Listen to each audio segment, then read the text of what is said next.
Muito boa noite a todos e todas, começando mais uma semana, né? Hoje, feriado, não é isso? Feriado de Nossa Senhora Aparecida, padroeira do Brasil, e ao mesmo tempo Dia das Crianças, né? Hoje, o Dia das Crianças, momento não só de dar presentes, mas também refletir como andam as crianças do nosso país. Como andam, né? As crianças em matéria de direitos, lazer, educação, cultura, espaço familiar. Então, o dia de hoje não é somente para comprar bonecas e carrinhos, mas também a gente refletir como estão as crianças no Brasil. E para isso, eu vou chamar aqui um grande amigo meu. Hoje a gente já começa a falar voz, só feras, né? E eu vou chamar mais um fera, amigo meu de longa data, viu? Longa data mesmo. Quando a gente se conheceu, a gente era bem magrinho, né? Bem magrinho, a gente acabou de falar no bastidor sobre isso. E eu gostaria de. E ele vai falar um pouco para a gente sobre a questão do ECA, né? Avanços, percalços, o que está andando, o que não está andando. Então é bom a gente saber sobre o ECA, principalmente no que se refere ao Dia das Crianças e Adolescentes do nosso país. E para isso eu gostaria de chamar o nosso companheiro ilustre, Sérgio Galvão. E aí, Sérgio, boa noite tudo bom? Tudo bem, Anderson? Tudo vai? Tudo Andressa, jóia. boa noite a todos. Prazer estar aqui conversando com você, falando um pouco sobre o Estatuto da Criança e do Adolescente e essa luta por direitos, por reconhecimento do sujeito de direitos da criança e do adolescente, Anderson. Maravilha, muito bom ter você aqui com a gente, super fera, Sérgio, gente fina. Isso aí. O Sérgio é presidente do projeto Direitos Humanos, Democracia e Justiça Social, né? Perfeito. Projeto de extrema importância para a nossa sociedade, principalmente no que se refere justiça, direito. Como é difícil no Brasil de falar em direitos humanos, né, Sérgio? Principalmente agora, em que a gente vive um momento muito conservador na história do Brasil. Então, esse projeto foi realizado justamente para levar os direitos humanos às pessoas de todo o Brasil. Então, a ideia é divulgar o que é direitos humanos, falar sobre democracia através de palestras, cursos, seminários e assim sucessivamente, né, Anderson? Levar o que está estabelecido na Constituição Federal através do seu artigo 5º e 6º, que foi uma conquista grande para nós, para todos os brasileiros, que transformou a pessoa em pessoa portadora de direitos.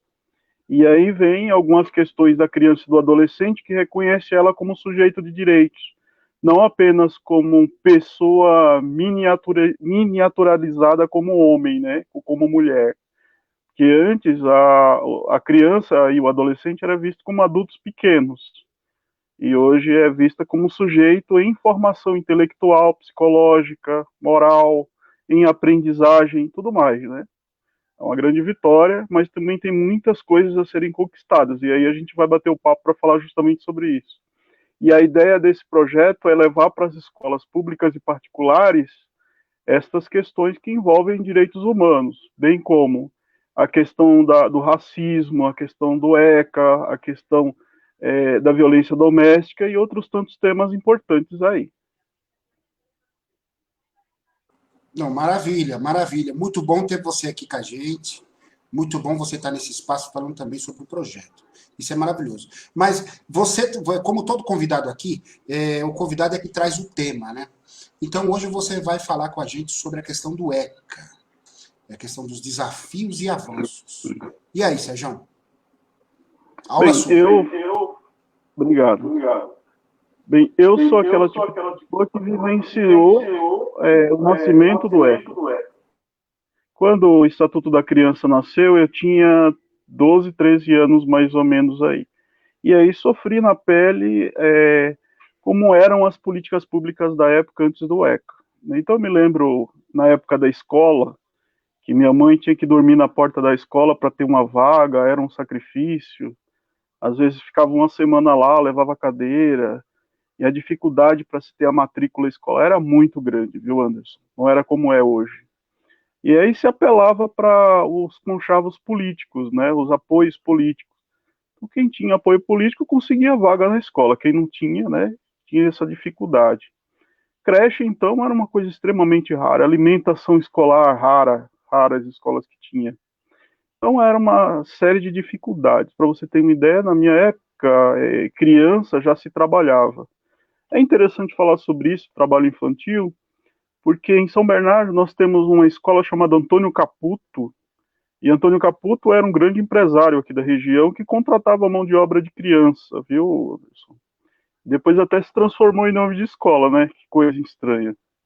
Mas, enfim, a época da criança e do adolescente, lá na década de 80, em que eu vivi, era muito complicado. Então, tinha muita criança de rua, eu vi muita criança sendo abandonada, muita criança adotada sem nenhum critério.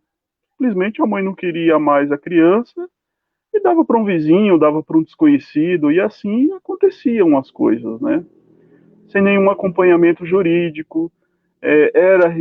Existia o antigo Código de Menores que criminalizava a criança que estava na rua, mas que não tinha nenhum apoio psicológico, não tinha nenhum apoio da assistência social. Quem era a figura maior na época era o juiz menor, que tinha só o seu papel punitivo na sociedade, né? Não tinha aquela coisa de proteger a criança, né? Do pátrio poder. Hoje é o poder familiar, mas antes era o pátrio poder, né? Então não tinha aquela necessidade de acolher na família. A criança não era visto como sujeito de direito, como pessoa. Era visto apenas como algo, como se fosse uma propriedade. E essa evolução do ECA trouxe coisas extremamente importantes, né? Como a importância da educação, que veio atrelada ao artigo 225, 226 da Constituição Federal, que trazia a educação como direito fundamental. Então, não existia mais aquela condição de, eu vou ali pegar a vaga porque é um favor. Não, pelo contrário. Você tem que dar a vaga. Cabe à prefeitura dar a vaga, cabe ao Estado dar a vaga, cabe ao governo federal oferecer a vaga ao estudante, né? Antes não, antes era aquele número pequeno. Eu lembro quando era adolescente que a gente chegava na escola, tinha que ficar lá no portão. Aí quando abria o portão a gente tinha que correr para a sala para pegar a carteira, porque não tinha lugar para sentar suficiente. E era um horror, né? Era um absurdo. O índice de analfabetismo era gigante, né? As pessoas não tinham a obrigação de levar os filhos para a escola. Hoje já existe essa obrigatoriedade por lei, mas ainda temos muito que evoluir ainda. Então eu me lembro que em 86 eu vim em São Paulo e eu me assustei com o número de crianças de rua que tinha na Praça da Sé, Anderson. Era impressionante o número de crianças ali, né? Eram chamados trombadinhas, eram os filhos dos trabalhadores que não podiam ser sustentados, que estavam desempregados, que iam justamente para a Praça da Sé sobreviver de mendicância ou furtos, pequenos furtos e roubos. Então a gente viveu um período muito escuro no Brasil, né? E esse período não veio de ontem, veio lá do período colonial, né? Onde tivemos leis absurdas. Uma delas foi a lei do ventre livre, onde a criança, que era filha da escrava que nascesse, tinha o direito a ser livre. Mas livre como ser a mãe? O fazendeiro ia cuidar de uma criança livre? De jeito nenhum. Então o destino daquela criança era ir para a rua, era viver das ruas de esmolas, né? Então a gente teve poucas políticas públicas voltadas para a criança, voltadas para o adolescente. E o ECA ela veio mudar isso, né? Não veio uma coisa dada, foi uma luta.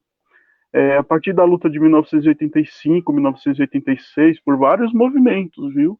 A Igreja Católica teve um papel importantíssimo, porque antigamente a Igreja Católica ela tinha um peso muito forte, mobilizava muito, era muito politizada.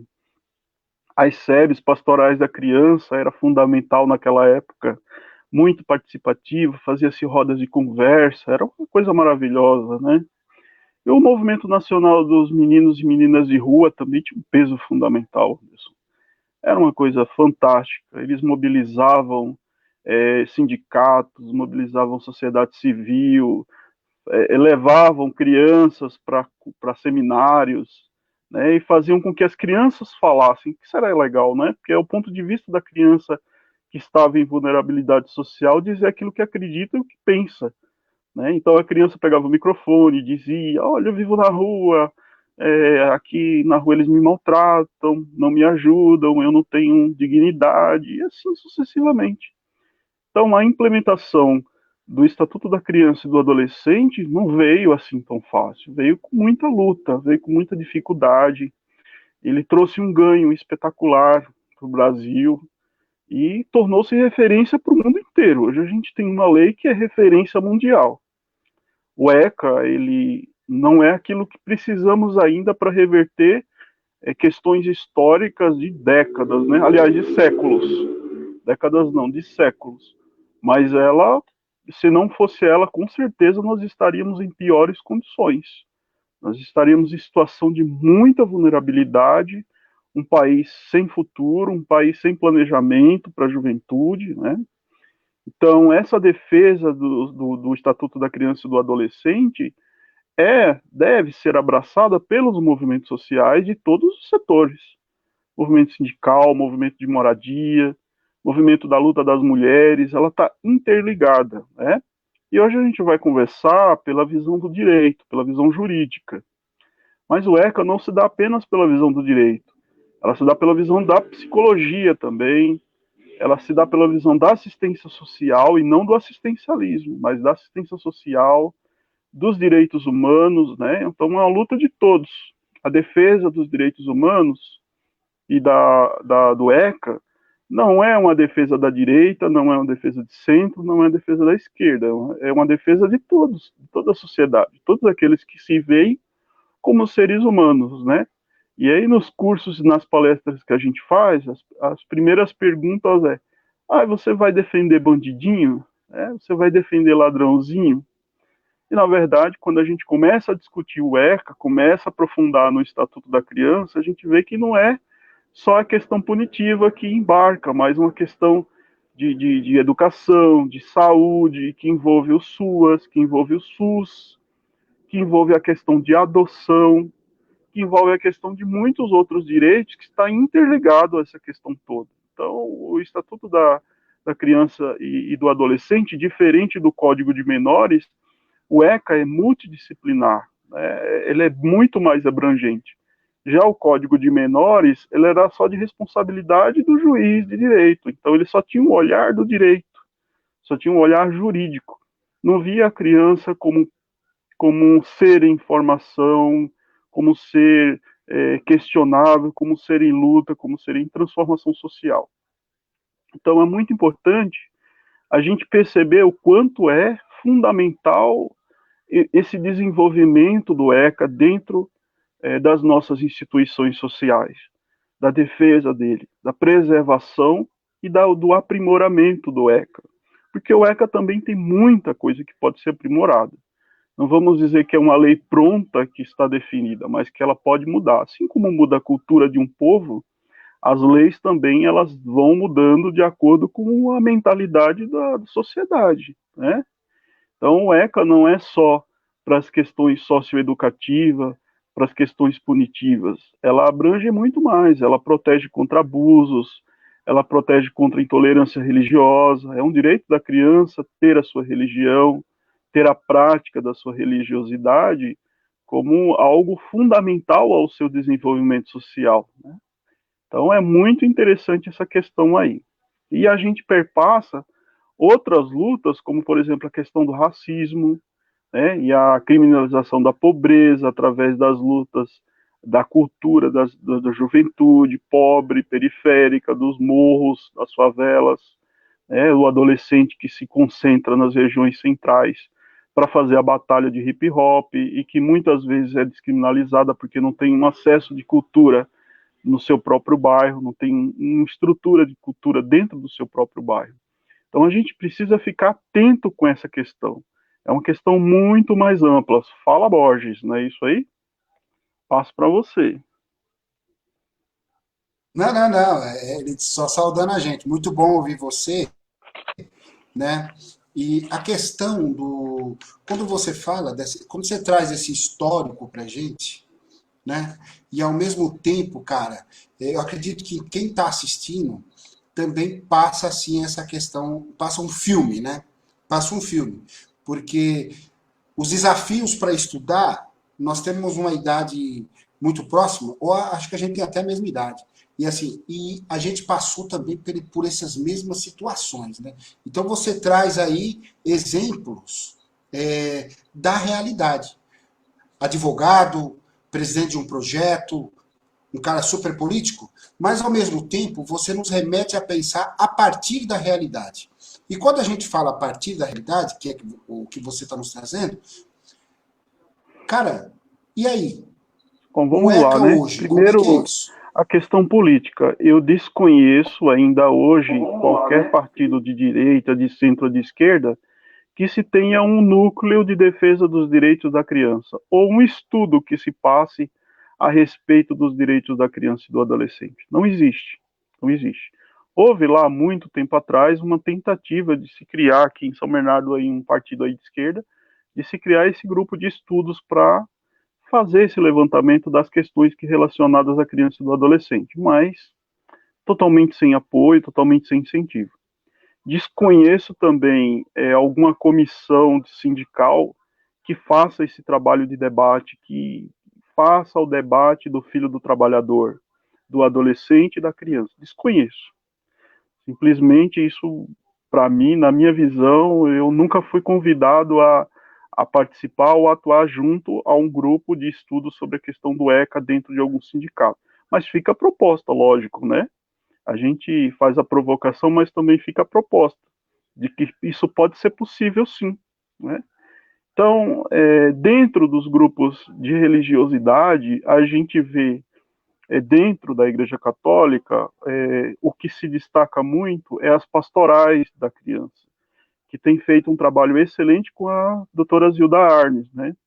Que ela tem feito todo um trabalho histórico de acompanhamento, inclusive da mortalidade infantil no Brasil, né? Criando assim soluções técnicas através da alimentação e que salvou milhões de vidas aí pelo nosso país. Nós tivemos aí a questão das igrejas através dos grupos de jovens, né, que levavam a cultura e o acesso a vários locais, mesmo que seja das condições deles, né, os grupos espíritas, como as mocidades espíritas, e assim sucessivamente, né. Então a gente vem aí vendo que o adolescente, a criança, ele começa através da evangelização dentro das religiões a participar da sociedade, do convívio da sociedade. Isso é fundamental para o desenvolvimento da criança.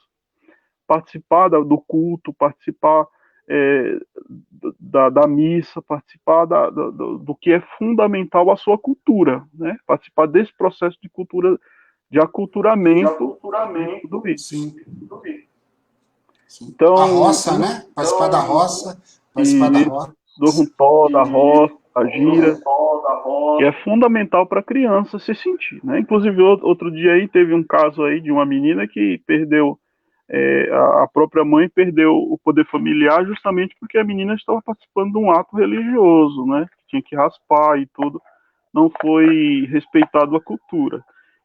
E o que a Constituição preza é todos os direitos, né? O direito à sua religiosidade, a participar de sua vida comunitária comum. Então, a criança, no período de 80, na década de 80, a responsabilidade era do pai, do Estado, né? Do pai, da mãe e do Estado. Com o advento do Estatuto da Criança e do Adolescente, a criança passa a ser responsabilidade de todos. Todo mundo é responsável pela criança e adolescente, né? Então, é o Estado, é a família, é a sociedade, é a religião, é o hospital que tem que fazer a notificação nos casos de estupro, é a polícia, que não faz só a repressão, mas que também deve fazer a proteção social, né? É as entidades, é as ONGs que começaram a vir lá depois de 90, 92, com seu papel também extremamente importante, né? Então, é fundamental que a gente tenha um olhar de valorização ao Estatuto. O Estatuto trouxe dignidade à pessoa humana, né, que é um dos princípios básicos da Constituição Federal. E ela vem trazendo outros nortes, como, por exemplo, é necessário criar espaços de formulação orçamentária para as políticas, de implementação às políticas que envolvam a criança e adolescente. Há um tempo atrás não existiam em todas as cidades do Brasil os conselhos tutelares, né? Aqui em São Bernardo do Campo existe conselho tutelar, em Santo André, em Diadema, mas na maioria das cidades do Brasil não existiam conselhos tutelares que fazem o papel de defesa dos direitos da criança e do adolescente. E quando existiam em algumas cidades, não existiam as estruturas básicas para fazer o acompanhamento da rede de proteção. Para quem não está escutando, para quem está nos assistindo e talvez não entenda, a rede de proteção é tudo aquilo que abarca a proteção dos direitos da criança e do adolescente. Né? Então, a escola faz parte da rede de proteção do Estado, né? Uma ONG, um orfanato, tudo faz parte daquilo que protege a criança e do adolescente das suas violências, né? Das suas violações, etc. e tal. Então, a maioria das cidades não existia um conselho tutelar que fazia todo esse encaminhamento ao Ministério Público. Algumas cidades, algumas comarcas, não existia o Ministério Público, não existia a Promotoria da Infância e da Juventude. E hoje, algumas que têm, infelizmente, não estão dando conta de toda a demanda que existe. A demanda é muita. Não é só questão de violência, mas é questão de falta de vaga. São Bernardo existe um índice de vagas aí em creches, em escola pública muito grande, principalmente agora nessa pandemia, onde os índices de vulnerabilidade aumentam e onde muita gente, o desemprego aumenta e muita gente tira a criança da escola particular para colocar na escola pública, né, Anderson? Então a gente vai ver presenciar essa realidade. Então uma grande luta nossa aí é fazer com que a peça orçamentária da prefeitura também tenha um olhar para a criança e para o adolescente. Como elaborar isso? Né? Isso vai ser uma coisa muito difícil.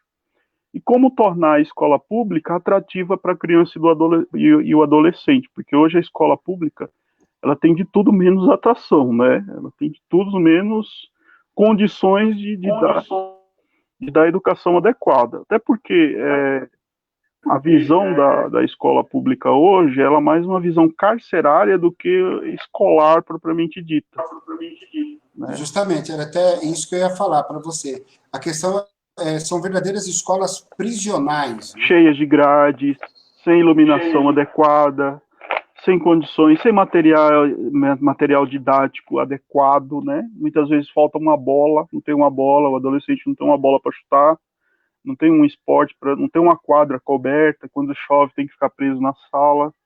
Então, o Estatuto da Criança e da Juventude, nós que somos atuantes nessa área, a gente vem chamando a atenção da sociedade para fazer esse debate.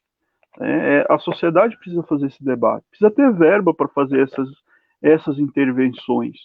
A prefeitura precisa criar condições de implementar essas políticas públicas. E precisa trazer, o grande desafio, Anderson, é trazer o adolescente que ainda não fez 18, que está ali beirando aos 14, 15, ele dizer e participar politicamente daquilo que ele quer. Nós tivemos a experiência do orçamento participativo em São Bernardo do Campo, inclusive eu fui conselheiro do orçamento participativo, eleito pela comunidade, mas nós não tivemos um orçamento participativo jovem.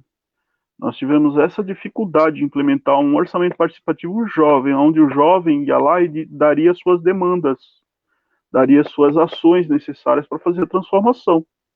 E hoje o orçamento participativo ele já é mundial, já existe em vários locais do mundo, né, Anderson?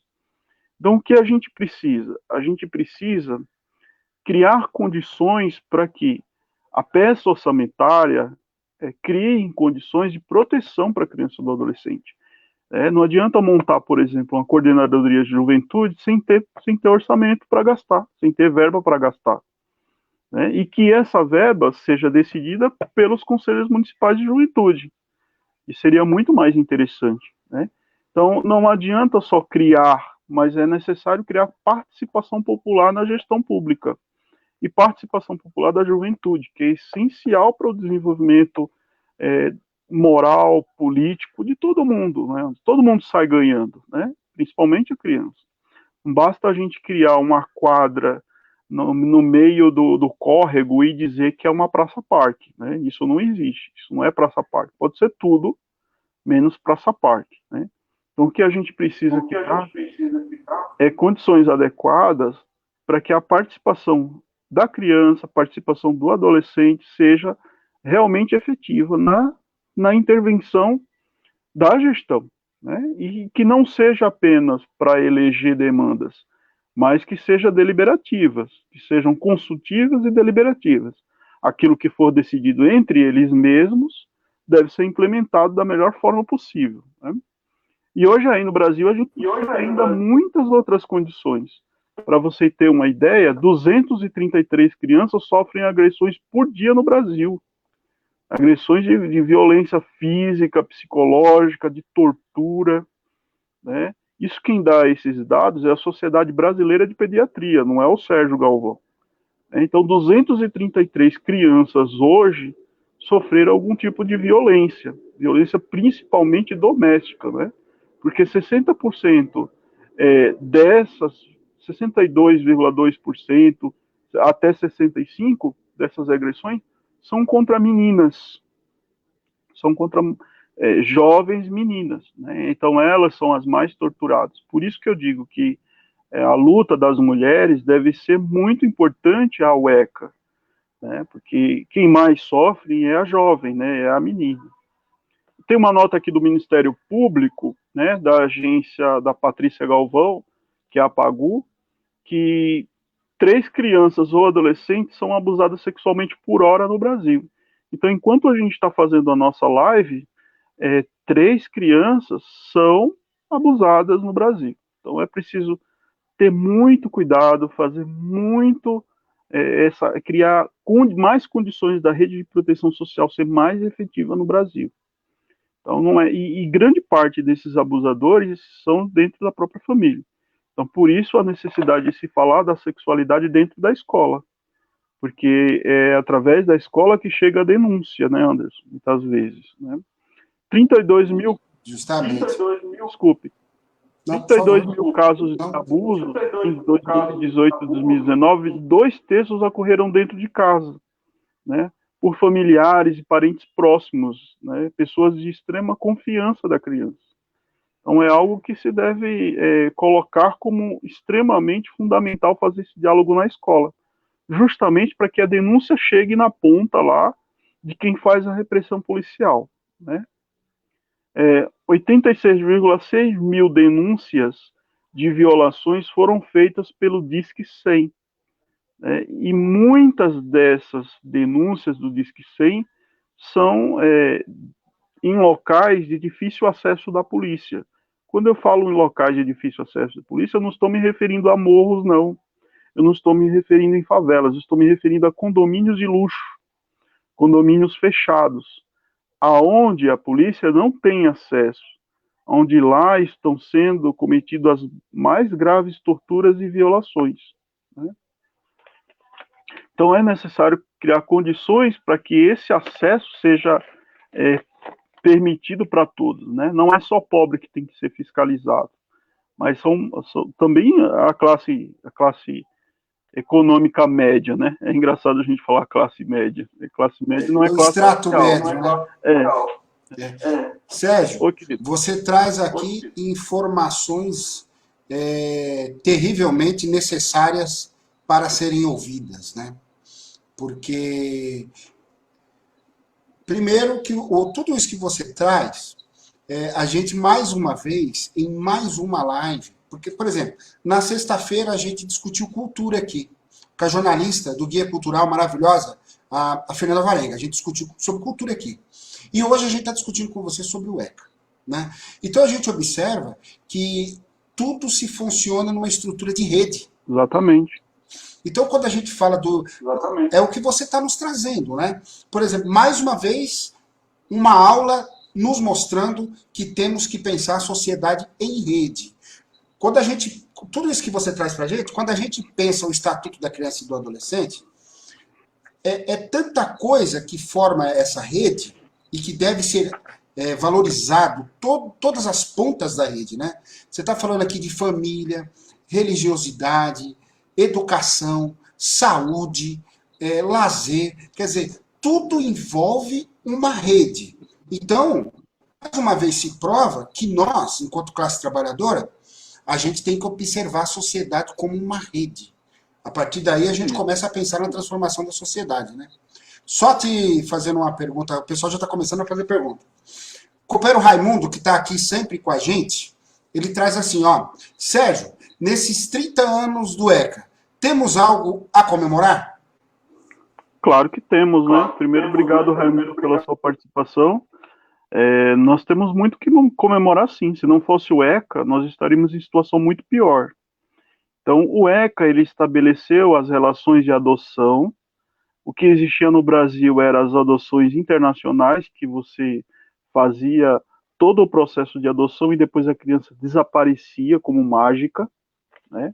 Nós criamos as condições de ver a criança como portadora de dignidade, o direito à profissionalização do adolescente, né, que muito impera, grande parte das indústrias não estão respeitando a lei do menor aprendiz, que está agregada aos direitos da criança, e cabe aos sindicatos fazer essa intervenção, né, fazer esse debate dentro das indústrias, dentro das grandes indústrias, o porquê que isso não está acontecendo. Né? Então, quando o sindicato não faz esse trabalho, o sindicato está sendo participativo de todo esse processo de destruição do ECA. Tá? Ele está criando uma violação quando ele não faz essa fiscalização. Então, existe muito o que comemorar, sim, né? Porque o ECA deu acesso ao SUAS, deu acesso ao SUAS, deu acesso a uma educação, coisa que nós não tínhamos. Nenhum prefeito tinha obrigação nenhuma com creche, nem com educação, nem absolutamente nada.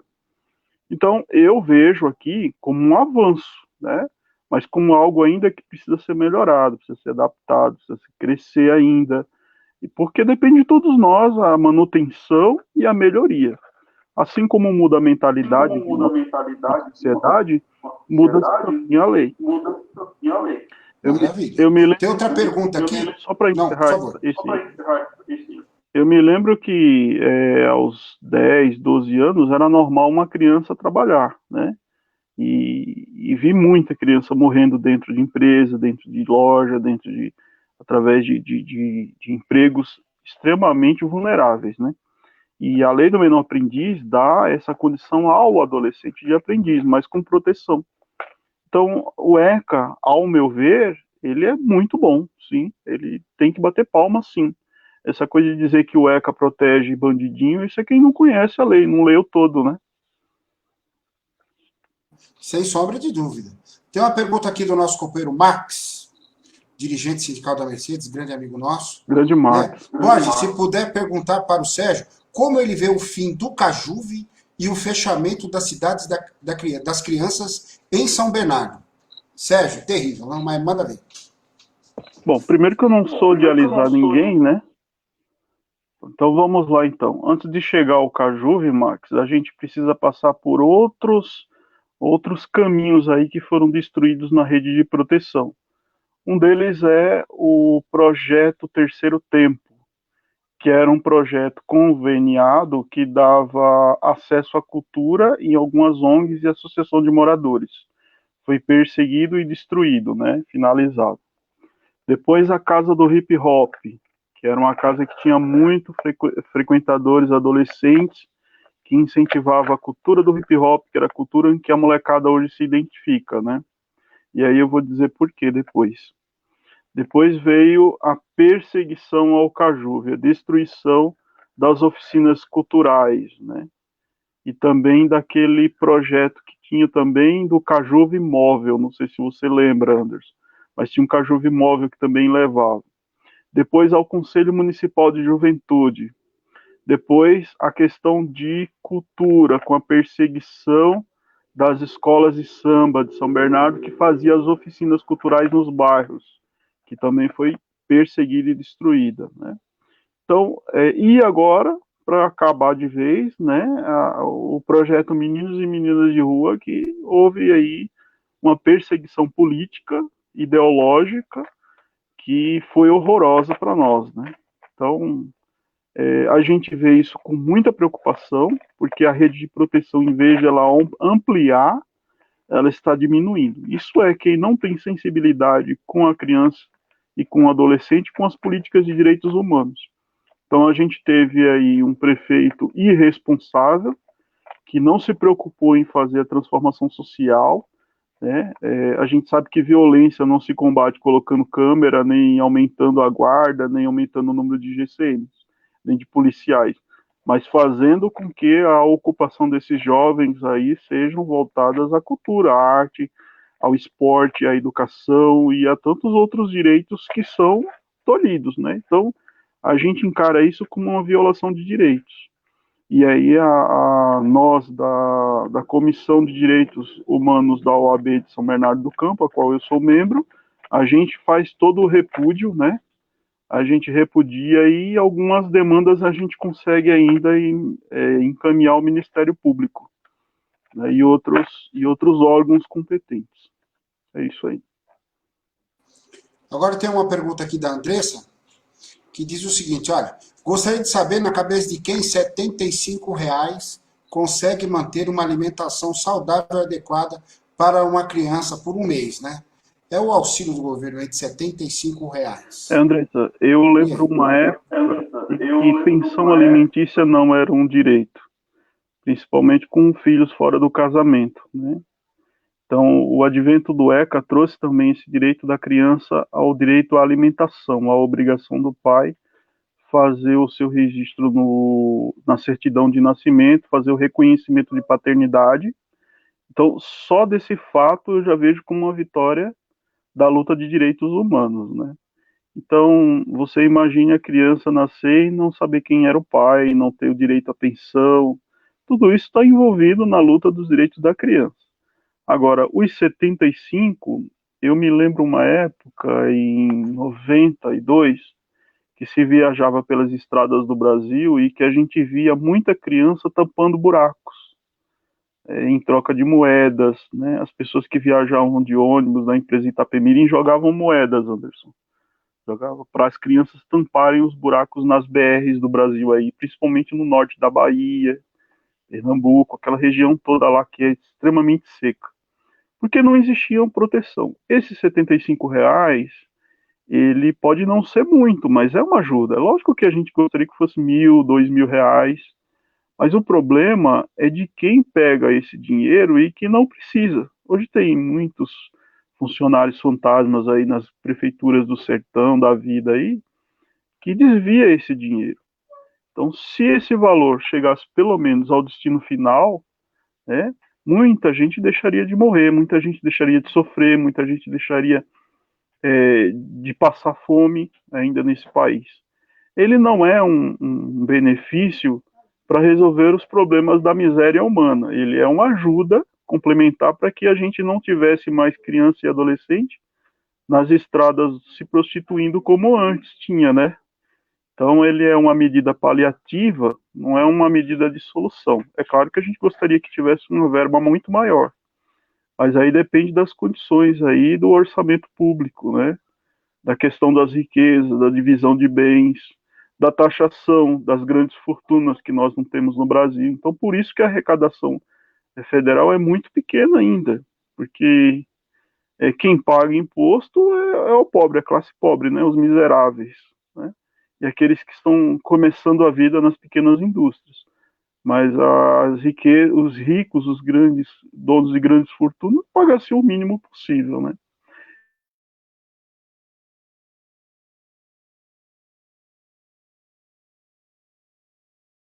Sérgio?